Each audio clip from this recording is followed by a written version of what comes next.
সূরা ওয়াকিয়ার ২৭ থেকে ৪০ নম্বর পর্যন্ত আয়াতের তর্জমা শোনা যাক। আর সৌভাগ্যবান দল কতই না ভাগ্যবান, যাদের আমলনামা তাদের ডান হাতে দেওয়া হবে।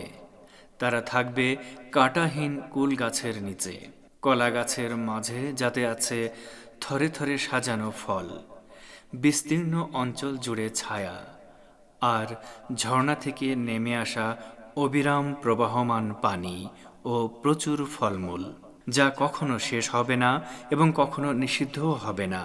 আর উঁচু মর্যাদা সম্পন্ন স্ত্রীগণ, তাদেরকে অর্থাৎ ওই হুরদেরকে আমি সৃষ্টি করেছি এক অভিনব সৃষ্টিতে। অতপর তাদেরকে করেছি কুমারী, স্বামী ভক্তা, অনুরক্তা আর সমবয়স্কা। সৌভাগ্যশীলদের জন্য তাদের অনেকে হবে পূর্ববর্তীদের মধ্য থেকে এবং অনেকে হবে শেষ নবীর উম্মত। আল্লাহ তাআলার নৈকট্যপ্রাপ্ত বান্দারা জান্নাতে থাকবেন সবচেয়ে উন্নত স্থানে। তাদের পরেই সৌভাগ্যবানদের স্থান।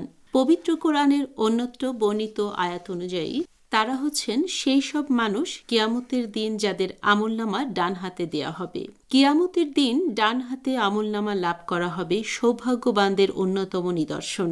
জান্নাতবাসী এই দলটিও জান্নাতের অফুরন্ত নিয়ামত উপভোগ করতে পারবে। জান্নাতে থাকবে অসংখ্য গাছপালা, যার মধ্যে ফলমূলের গাছ থাকবে প্রচুর পরিমাণে।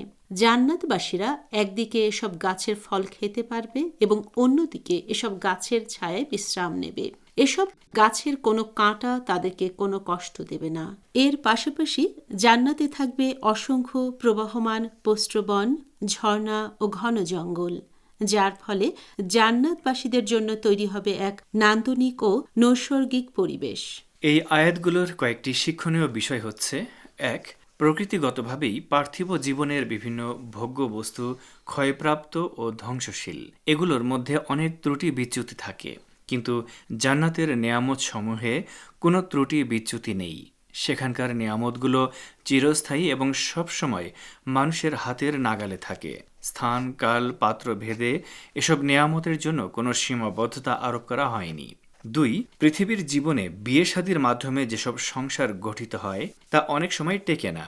মতের অমিল সহ নানা ধরনের সমস্যার কারণে কখনো কখনো অনেক দম্পতি বিবাহ বিচ্ছেদের সিদ্ধান্ত নিতে বাধ্য হন। কিন্তু জান্নাতে আল্লাহ তাআলা যাদেরকে স্বামী স্ত্রী বানাবেন তাদের মধ্যে সব দিক দিয়ে মিল থাকবে।